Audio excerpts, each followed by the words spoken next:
우리 하나님 말씀 요한복음 5장에 있는 말씀을 같이 보겠습니다. 요한복음 5장, 우리 다 잘 아시는 그런 말씀입니다. 요한복음 5장 39절, 요한복음 5장 39절에 있는 말씀 우리 같이 읽어보겠습니다. 너희가 성경에서 영생을 얻는 줄 생각하고 성경을 상고하거니와 이 성경이 곧 내게 대하여 증거하는 것이로다. 아멘.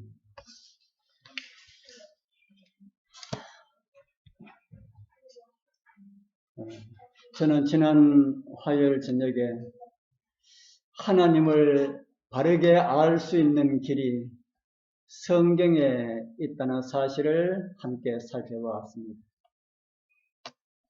그러나 하나님을 우리에게 보여주는 그 하나님의 말씀이라고 하는 성경이 믿을 만한 책이 되지 못한다면 성경을 통하여 하나님을 알 수 있다는 말씀도 믿을 수가 없는 말씀이 된다. 그래서 오늘 성경은 믿을 수 있는가라는 내용으로 함께 좀 생각을 해보고자 합니다. 일반 사람들이 들으면 정말 황당한 이야기들이 성경에 참 많이 나옵니다. 성경에 기록되어 있는 내용들을 들을 때 황당하게 느껴지는 수많은 이야기들이 있다는 것입니다. 우리 여러분들도 그런 내용이 성경에 있다는 그런 생각을 하십니까?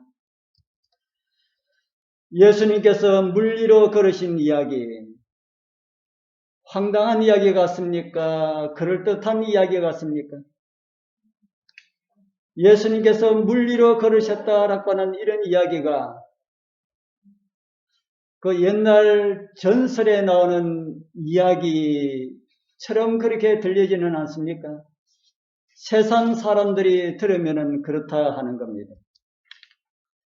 보리떡 5개와 물고기 2마리로 장정만 5,000명, 그 5,000명이 넘는 수많은 사람들을 먹이고도 12바구니를 거둔 이야기.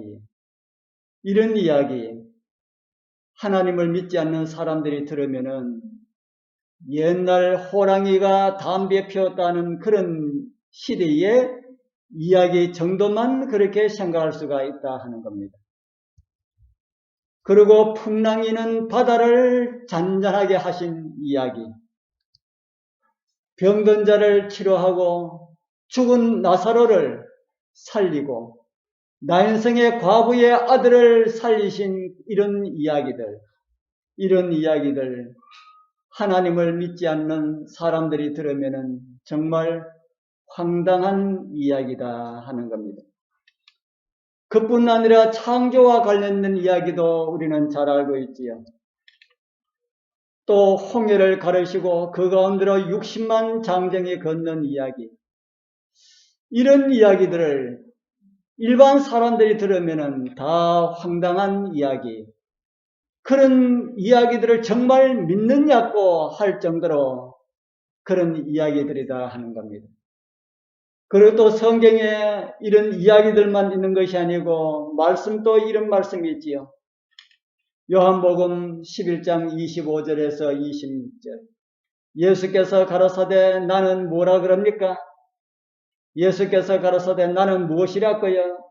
나는 부활이요 생명이니 나를 믿는 자는 죽어도 뭐 하겠고요? 죽어도 살겠고 무릇 살아서 나를 믿는 자는 영원히 죽지 아니하리니 이것을 내가 믿느냐.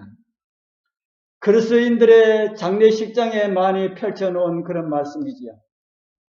나를 믿는 자는 죽어도 살겠고 살아서 나를 믿는 자는 영원히 죽지 아니하리라. 우리 여러분들은 이 말씀 믿으십니까? 사람을 협박하는 말 중에 가장 두려운 말이 어떤 말이라고 들으셨습니까? 죽인다. 왜 죽인다라고 하는 말이 가장 두렵게 느껴집니까? 왜 죽인다라고 하는 말이 가장 두렵게 느껴집니까? 죽으면은 모든 것이 다 어떻게 되어버리기 때문에요. 죽으면은 모든 것이 끝나기 때문에 그렇다. 보는 것도 끝나고, 생각하는 것도 끝나고, 맛있는 것도 끝나고, 모든 것이 다 끝나기 때문에 끝내준다 하면은 가장 무서운 협박이다 하는 겁니다. 그런데 그런 협박은 죽을 수 있는 사람에게 협박이 되겠지만은 죽지 아니하는 사람에게 죽인다 하면은 그게 협박이 되겠습니까? 죽지 아니하는 사람에게, 죽을 수 없는 사람에게는 그런 협박은 아무런 협박이 될 수가 없다 하는 겁니다. 그래서 진짜로 하나님을 믿었던 사람들은 죽음을 두려워하지 않았습니다. 그래서 어디도 들어갔습니까? 풀무불 속에도 들어갔고요. 또 사자굴에도 들어갔고.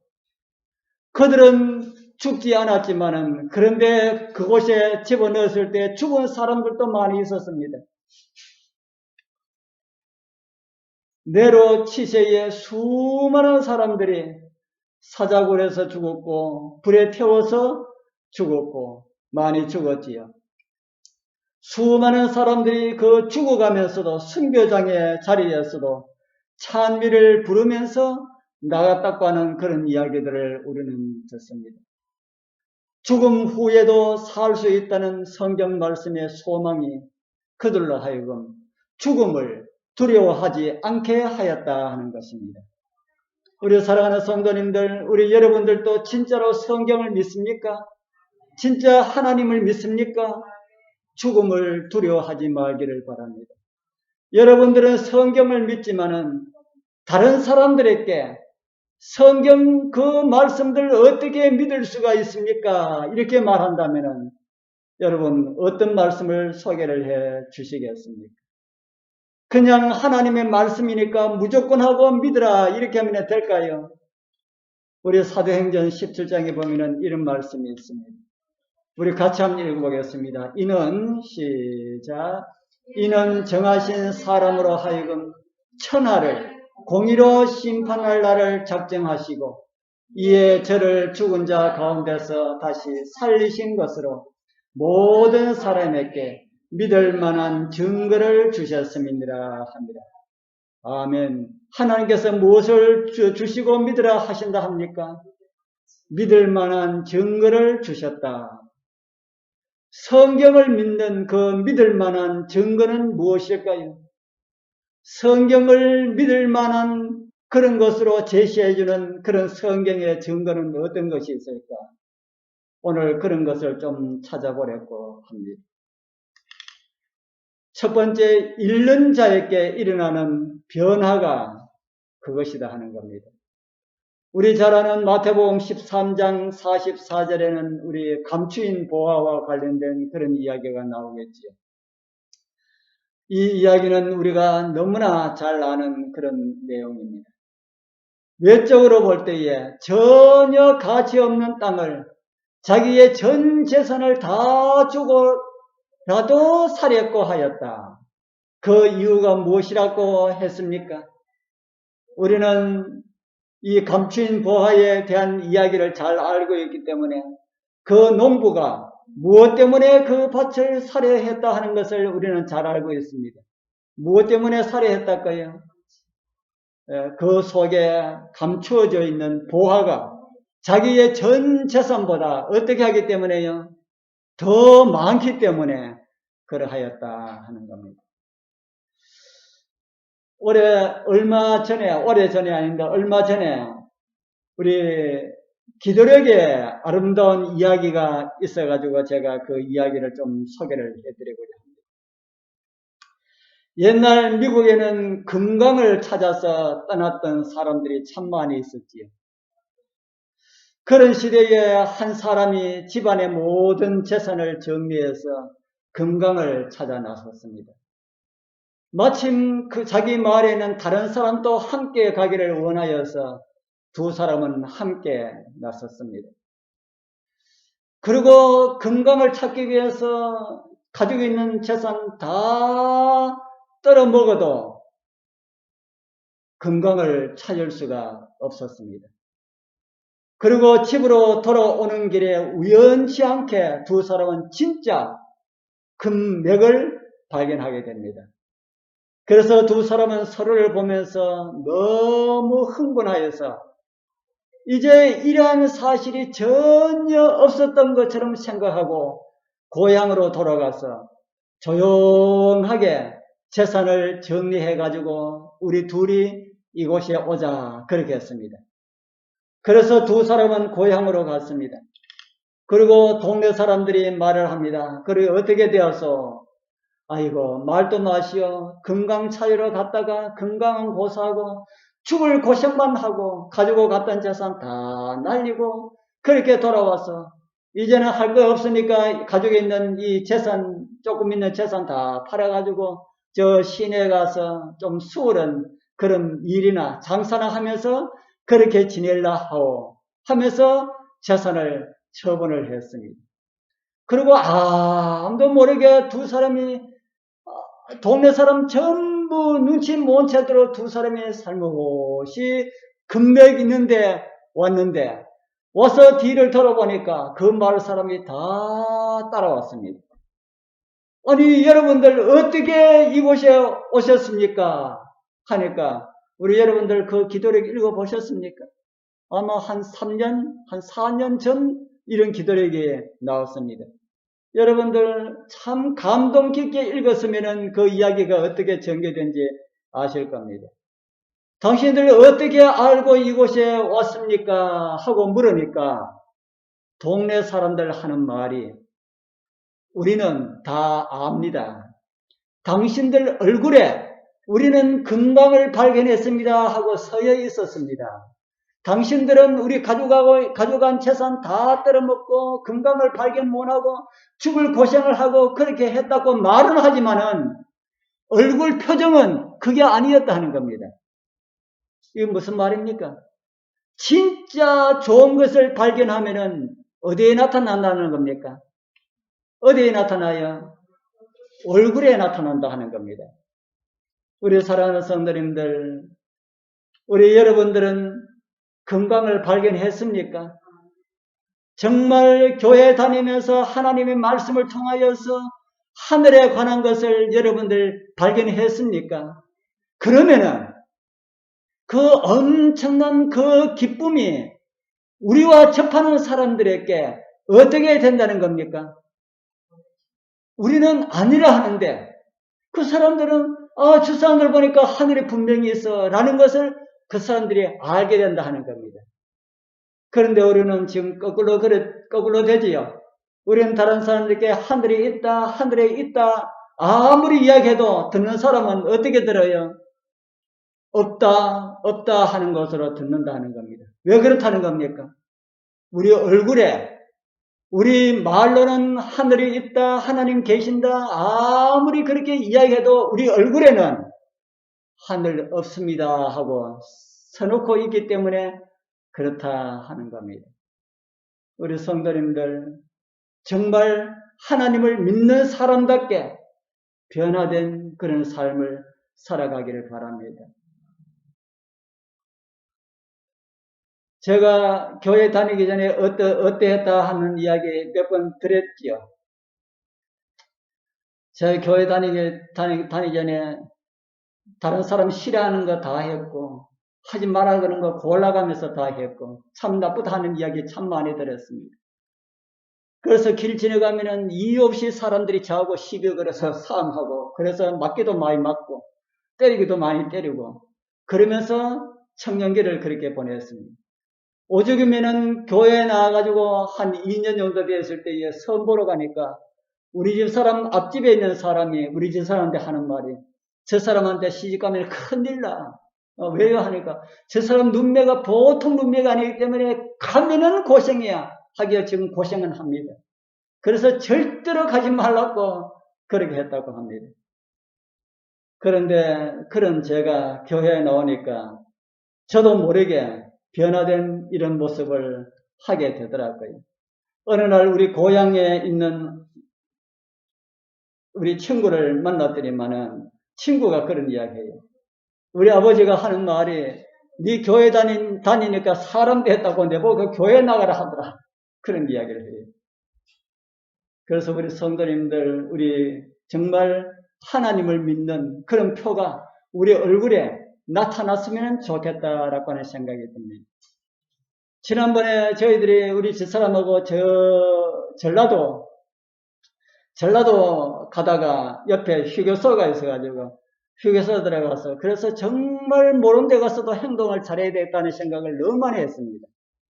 휴게소 들어가서 밥을 먹고 다 먹고 계산하기 위해서 얼마입니까 하고 돈을 내려 하니까 식당 주인이 하는 말이 제7일 안식일 예수 재림교 목사님이시죠. 그렇게 이야기해요. 뭐 교회 이야기 안 하고 제7일 안식일 예수 재림교회 목사님이시죠. 그래요. 아닌데요. 얼굴에 서 있는데 안 되라 그럽니다. 예, 제7일 안식일 예수 재림교회 장로입니다. 그럼 그렇지. 제가 보기에는 잘 봤네요. 그래요. 그러면서 어떻게 제7일 안식일 예수 재림교회라고 꼬집어서 그렇게 이야기합니까?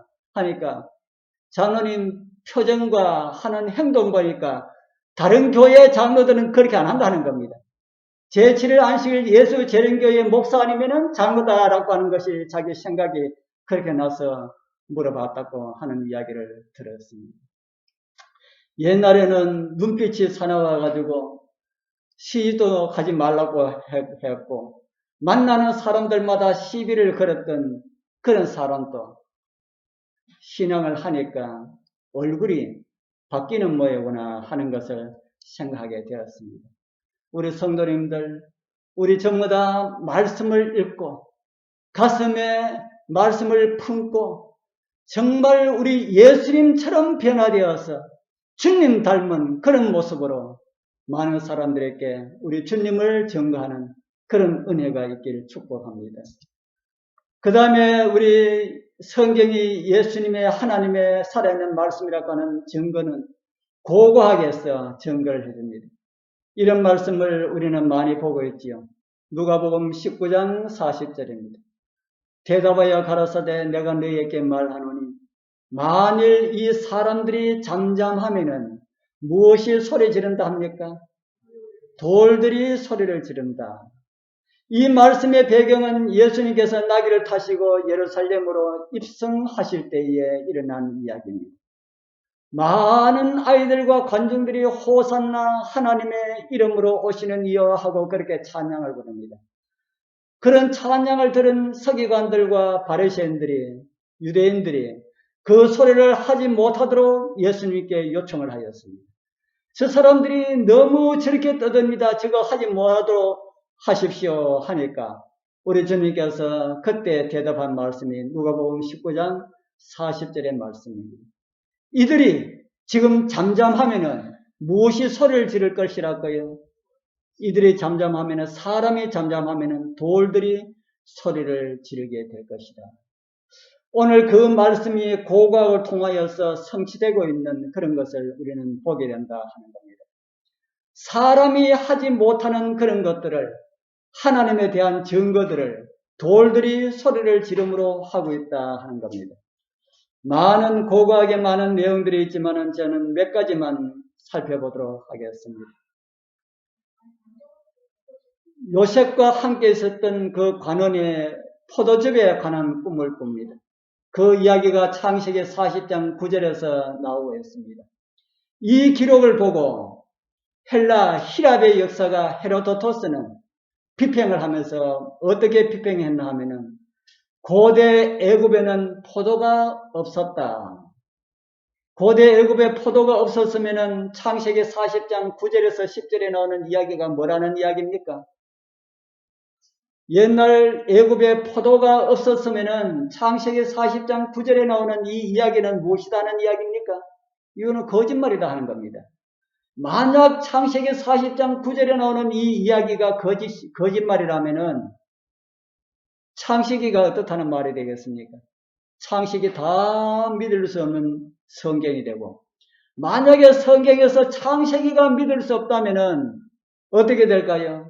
성경 66권 다 믿을 수 없는 것이 된다. 다 거짓이 된다 하는 겁니다. 그런데 그 후에 고대 애굽의 한 귀족의 무덤에서 요셉과 관련된 이야기가 담긴 그림이 벽화가 발견되었습니다. 돌들이 소리를 질렀습니까? 사람이 하지 못한 것. 그 고대 애굽에 포도가 없었다 그러면 그때 살아보지 않았기 때문에 누가 어떻게 증명을 할 수 있습니까? 아무도 증명을 할 수 없었을 때에 고대 요셉 시대에 그때에 왕족 가운데 한 사람의 그 무덤이 공개가 되는데 그 무덤의 벽화 가운데 포도 수확을 하는 이런 그림이 발견되었다 하는 겁니다. 돌들의 소리라고 하는 이런 생각이 드십니까? 그 다음에 소돔과 고모라의 유적이 발견되고 있다. 여기에 손에 들려진 것은 순도 98%의 유황이고요. 가운데는 사해 근방에서 발견된 유골이고요. 그 가에는 소돔 성터에 있던 자리로 추정되는 그런 곳이다. 다 오늘 사해 근방에서 발굴되었다고 합니다. 그리고 대형 박물관에 있는 이 검은 돌이 하나 있습니다. 이 돌과 관련된 내용도 우리 여러분들 좀 들어보셨을 겁니다. 프랑스 혁명군 나폴레옹은 영국을 공격하려고 하다가 그 길을 바꾸어서 그 군대와 120명의 예술단을 이끌고 1798년 7월 이집트로 입성을 합니다. 이집트는 이미 나폴레옹이 점령을 했기 때문에 그곳에 이제 가서 공연을 하고 이렇게 즐기기 위해서 갑니다. 그런데 그곳에 가는데 이 나폴레옹의 부하 중 한 명, 부사르트라고 하는 이 병사가 나일강 줄기를 걷다가 이상한 돌을 하나 발견을 합니다. 높이 한 63cm, 두께가 7cm, 넓이가 71cm 정도 되는 알기 어려운 그런 문자가 많이 적혀 있는 이런 돌을 하나 주옵니다. 그래서 그 돌이 그냥 이런 좀 옛날 무슨 글이 적혀 있는 모양이다 하고 그렇게 알았는데 이 돌을 가지고 프랑스의 젊은 학자인 상폴리옹에 의하여서 그 글이 해독이 되었습니다. 글이 해독이 되면서 그것으로 인하여서 창세기와 이집트와 관련된 그런 역사가 드러나게 되었다 하는 겁니다. 그래서 창세기가 정말 역사적으로도 아주 틀림없는 그런 것을 가르쳐주는 그런 것으로 증명이 되었다 하는 겁니다. 나폴레옹 군대는 어떤 군대입니까? 나폴레옹 군대는 무신론주의입니다. 하나님을 믿는 종교를 말살시키려 했던 그런 세력이었다는 겁니다. 그런데 그들을 통하여서 하나님께서는 성경을 더 밝히 드러나게 하는 그런 일에 사용하셨다라고 하는 이런 이야기는 참 놀라운 그런 이야기로 들려지고 있습니다. 노아 홍수에 대해서도 드러나고 있는 거 여러분들 많이 들으셨지요. 지난번에 용용자를 제가 말씀을 드렸는데 오늘 배선자에 대해서 제가 또 하나 정보를 드립니다. 이미 아시는 분은 아실 겁니다. 이 배선자를 나누어 보면은 배를 의미하는 배주자에다가 숫자 8을 가리키는 8팔자 그리고 사람의 입을 가리키는 입구자 이렇게 세 글자가 합하여져서 배선자가 되었습니다. 무엇을 가르쳐주는 말일까요? 배선자가 무엇을 가르쳐주는 말일까요? 배에 몇 사람이 타고 있었다까요? 배에 8명이 타고 있었다. 억지로 끼워 맞춘 것 같습니까? 누가 자연스럽게 창세기에 있는 이야기를 그대로 가지고 글자를 만들었다는 생각이 드십니까? 억지로 끼워 맞췄다고 할 수가 있겠지요. 창세기 한자를 중국 문자를 만든 최초의 사람은 무엇을 아는 사람이랄까요? 창세기를 아는 사람이었다. 용자도 마찬가지고 성경에 이런 내용, 한자 가운데 이런 내용들이 참 많이 있습니다. 과학적인 증거를 한번 보겠습니다. 많은 사람들이 성경과 과학에 대해서 참 신빙성이 없는 그런 이야기들을 참 많이 하고 있죠.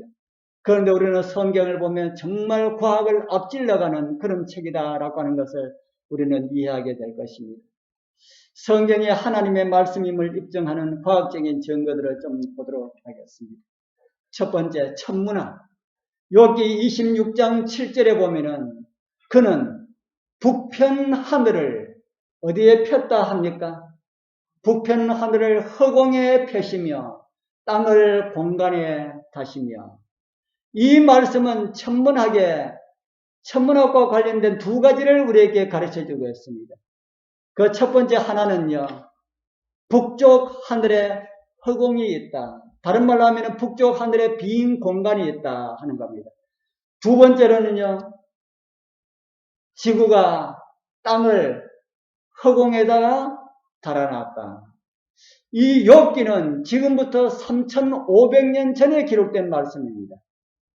그때 이미 지구는 어디에 있다고 합니까? 무엇인가 떠받쳐져 있는 것이 아니고 공중에 달려 있다고 그렇게 기록을 하고 있습니다. 북편 하늘에 허공이 있다는 말씀은 어떤 말씀일까요? 북편 하늘에 허공이 있다. 약 40년 전 인간의 과학은 우주 수많은 별들이 있는데 북쪽 하늘에는 빈 공간이 있다는 것을 발견을 하였습니다. 이게 그때의 신문에 실렸던 내용입니다. 1961년 10월 13일자 중앙일보에 실렸던 내용입니다. 우주에 불가사의한 공간이 있다는 제목 아래 미국의 한 관대에서 관측한 것을 보도했다. 내용인즉 북두 칠성 뒤편인 북극 상공에 지름이 3억 광년 되는 별이 하나도 보이지 않는 공간이 있다고 발표했다. 성경 욥기 26장 7절을 오늘날 현대 과학이 밝혀주고 있다 하는 겁니다. 또 천문학과 관련된 또 이런 말씀이 있습니다. 내가 12궁성을 때를 따라 이끌어내겠느냐? 북두성과 그 속의 별들을 인도하겠느냐? 이 말씀을 우리가 깊이 생각해 보면 하늘의 모든 별들도 뭐가 있다는 것을 우리에게 가르쳐 주겠습니까? 하늘의 별들도 정한 궤도가 있다.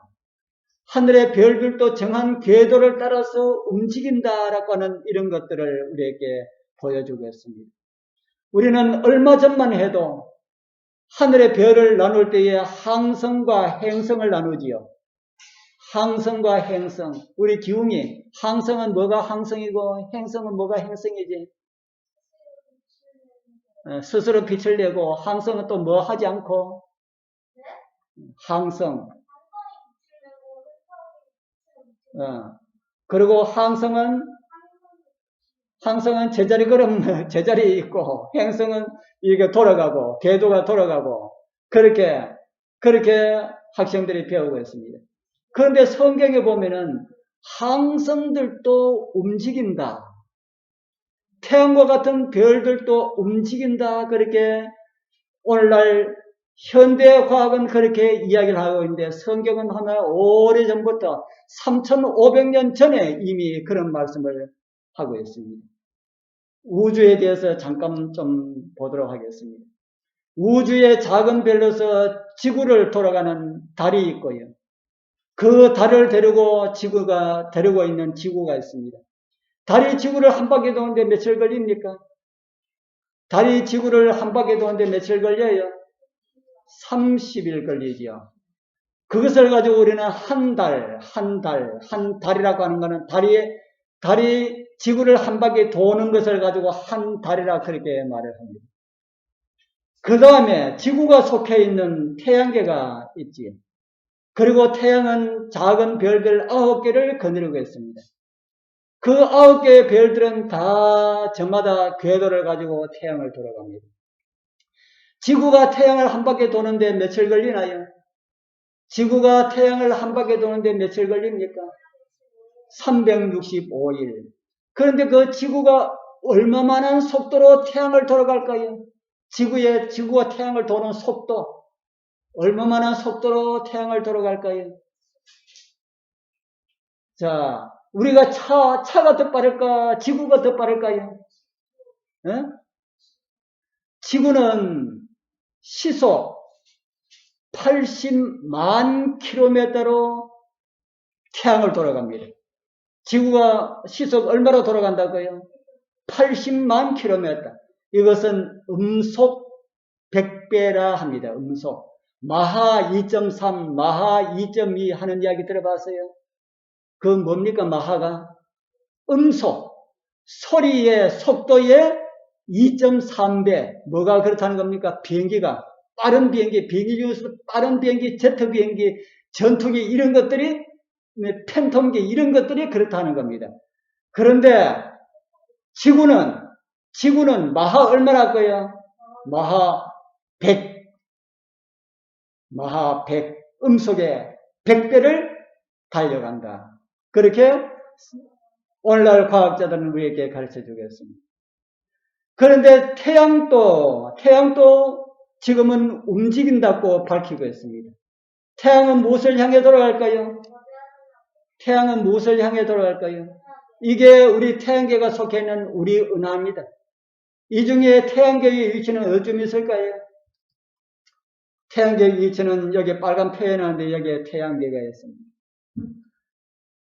이 태양계에서 은하계 중심까지는 거리가 얼마나 되나 하면은 약 3만 광년이 된다고 합니다. 은하계의 길이는 총 10만 광년이 되고요. 그런데 태양이 자기의 식구들 별 9개를 거느리고 은하계를 한 바퀴 돌아가는 데는 시간이 얼마나 걸릴까?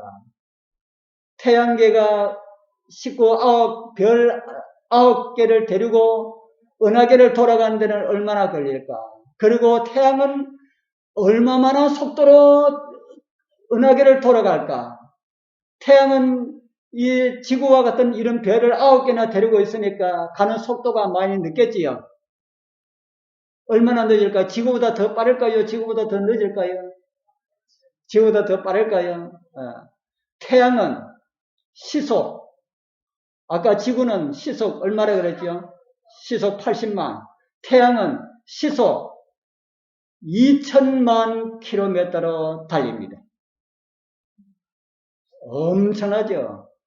눈 깜빡하면은 우리 눈에 보이지 않아요. 그것은 음속의 약 900배 이상이 되는 속도다 합니다. 소리보다 900배나 더 빠른 그런 속도다.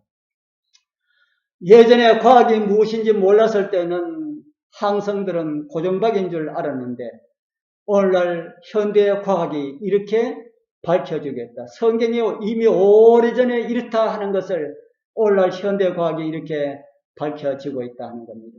그러면은 이 은하계는 어떻게 할까? 은하계는 가만히 있을까요? 은하계도 움직이겠지요. 그런데 오늘날 과학이 이 은하계가 무엇을 중심으로 움직이겠다 하는 것은 밝히지 못했습니다. 무언가를 중심으로 돌아가고 있는데 그 중심이 무엇인지 이거는 밝히지 못했다는 겁니다. 그런데 은하계의 속도는 측정을 했습니다. 은하계의 속도는 얼마나 빠를까요? 이렇게 수천억 개의 별 모여있는 이 은하 군단이 가는 속도는 어떨까? 여러분들 놀라지 마십시오. 초속 680km로 은하계가 달리고 있습니다.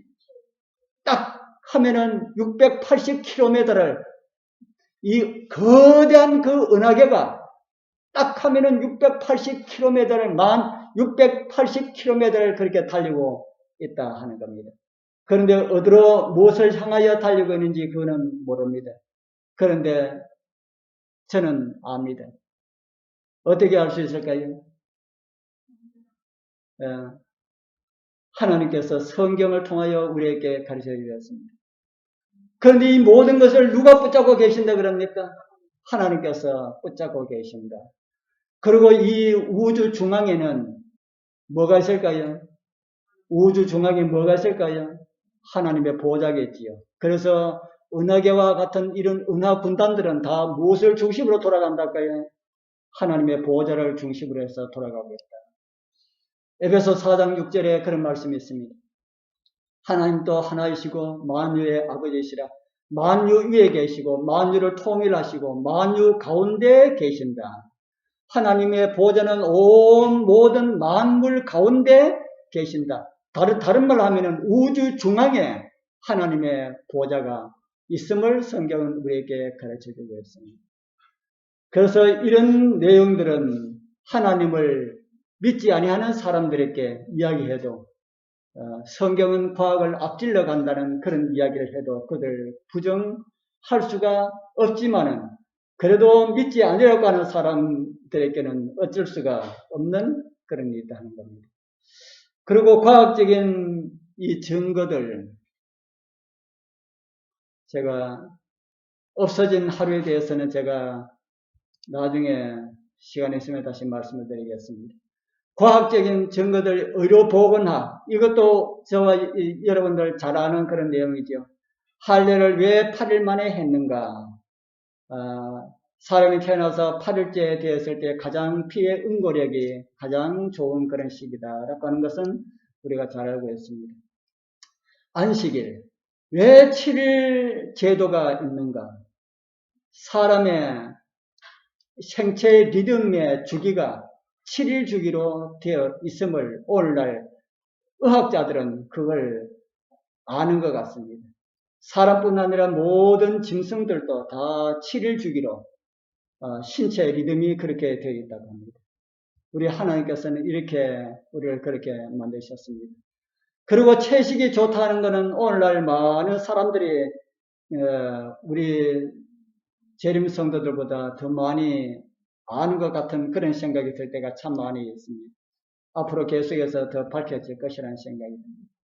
번개와 식물의 관계, 이것도 언제 한번 말씀을 드린 것 같은데, 저는 이 말씀의 의미를 모를 때에 이런 절벽 위에 있는, 돌 위에 있는 이 나무들, 식물들이 뭘 먹고 자랄까 참 궁금했습니다. 그런데 성경에서 저는 그 답을 찾았거든요.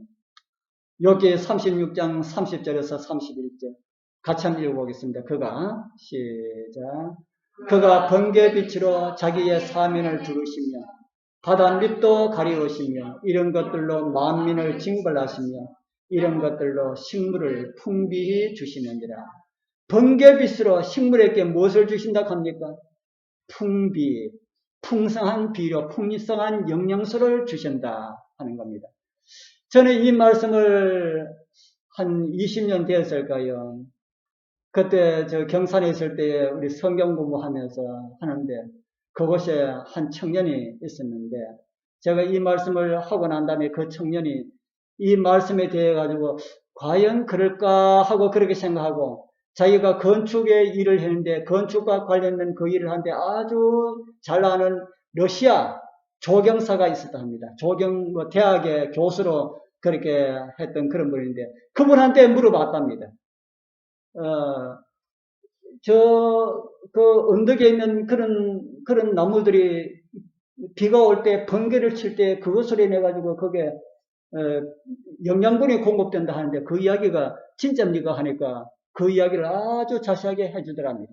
번개가 치면은 그 산소하고 뭐하고 어떻게 결합이 돼가지고 그게 떨어지면서 질소질이 돼가지고 식물에 필요한 영양소가 돼가지고 떨어진다 하는 것을 듣고 정말 성경이 놀랍다 하는 것을 깨달았다 그러면서 그 다음에 이야기하는 것을 제가 들었습니다.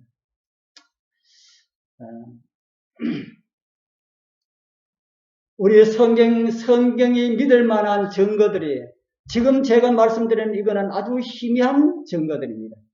더 큰 증거겠다는 것이죠. 어떤 더 큰 증거겠을까요? 더 큰 증거는 어떤 증거겠을까요? 변화는 아까 제일 먼저 이야기했고요. 우리 다음에 더 큰 증거에 대해 가지고 우리 같이 좀 더 살펴보도록 하겠습니다. 우리 하나님 말씀을 정말 우리가 받아들이고 어떻게 부인할래야 부인할 수가 없는 하나님의 말씀입니다.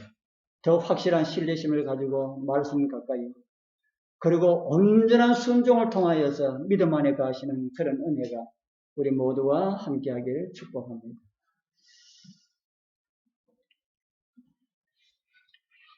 참여 드리겠습니다. 230